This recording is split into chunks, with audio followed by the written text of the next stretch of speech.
আসসালামু আলাইকুম রহমতুল্লাহ। আজ আমি আপনাদের দেখাবো যদি কখনো কোনো অ্যাসেম্বলি লিস্ট অথবা ম্যাটেরিয়াল লিস্ট আপনার টাইটেল ব্লক অথবা ড্রয়িং পেপারকে ওভারল্যাপ করে কীভাবে এটাকে আমরা সমাধান করতে পারি বা হ্যান্ডেল করতে পারি। তো ফার্স্ট অফ অল এটা হলো সিঙ্গেল পার্ট ড্রয়িং। আমি সিঙ্গেল পার্ট ড্রয়িংয়ে দেখাচ্ছি, এটা অ্যাসেম্বলিতেও পসিবল। তো আমি একটা ড্রয়িং ওপেন করে নিচ্ছি এখান থেকে, সিঙ্গেল পার্ট ড্রয়িং।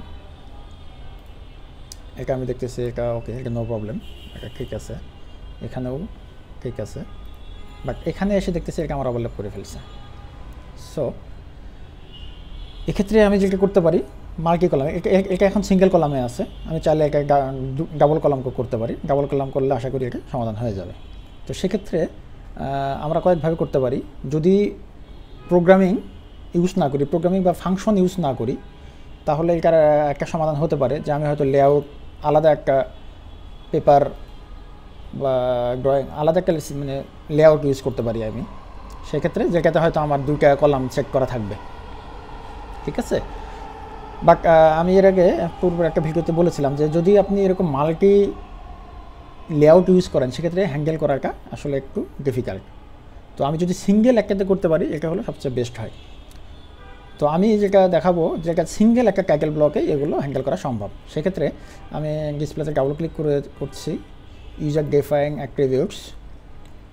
এখানে দেখেন ওয়ার্কশপ লিস্ট, অর্থাৎ এটাকে ওয়ার্কশপ লিস্ট এবং সিঙ্গেল লাইন করা আছে।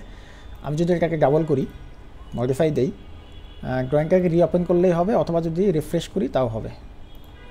রিওপেন করলাম ড্রয়িংটাকে, দেখেন এটা ডাবল কলাম হয়ে গেছে। বাট এক্ষেত্রে আমি চাচ্ছি যে এটা আরও যদি কলাম করা যায় তাহলে হয়তো আর একটু ভালো লাগবে। সেক্ষেত্রে আমি এটা 3টা কলাম করতে পারি, 3। এবার আমি রিওপেন না করে ড্রয়িংটাকে লেআউটটাকে সিলেক্ট করে রিফ্রেশ দিলাম, এটা 3টা কলাম হয়ে গেল, ঠিক আছে। আমি আপাতত ইনিশিয়ালি 3টে কলামই চেক করে রাখছি, আমার মনে হয় এইটুকুই যথেষ্ট। চাইলে এখানে আরও কলাম চেক করা যাবে যদি প্রয়োজন হয় আর কি। ইনকেস আপনি যদি এটা না চান সেক্ষেত্রে এখানে যদি আমি নো দিই এবং মডিফাই দিই এবং যদি রিফ্রেশ দিই সেক্ষেত্রে এটা আমার আসবে না, ঠিক আছে। তো মূলত এইটুকু দেখানোর মূলত আমি এই বিষয়টুকু দেখাতে চাচ্ছিলাম আপনাদের। আর এটাকে কিভাবে করবেন আমি পূর্বের একটা ভিডিও দেখিয়েছিলাম, সেটা আমার ইউটিউব চ্যানেলে পাবেন, how to manage multiple client logo. এখানে আমি আসলে প্রোগ্রামিংটা কীভাবে করবেন বা করা যায় এখানে দেখিয়েছিলাম, ঠিক আছে। আপনারা নিজে একটু চেষ্টা করবেন, আর যদি না হয় সেক্ষেত্রে কমেন্টে জানাবেন, আমি চেষ্টা করব এটার আপনাদের সাথে কোড বেস শেয়ার করার, অথবা এটা কীভাবে করবেন সেই বিষয়গুলো শেয়ার করার চেষ্টা করবো ইনশাআল্লাহ। থ্যাংক ইউ, আসসালামু আলাইকুম রহমতুল্লাহ।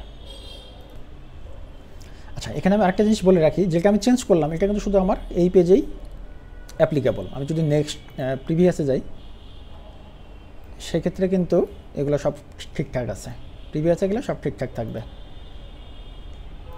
ঠিক আছে। এখানে নেই, শুধু এখানে চেঞ্জ করছে। এবং আমি যদি চাইলে এখানেও সেম কনসেপ্টটা চাইলে এখানেও আমি ইউজ করতে পারি। এখানে আমি ডাবল দিয়ে মডিফাই করলাম এবং রিফ্রেশ করলে এটাও কাজ করবে, ওকে।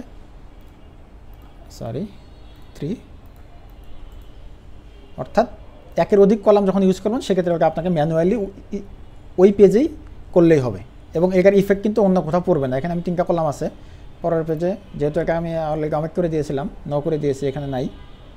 এবং আমি যদি নেক্সটে যাই বাকিগুলো কিন্তু ঠিক থাকবে আমার, শুধুমাত্র যে পেজে মডিফাই করব সেই পেজেই এটা অ্যাপ্লিকেবল। থ্যাংক ইউ, আসসালামু আলাইকুম রহমতুল্লাহ।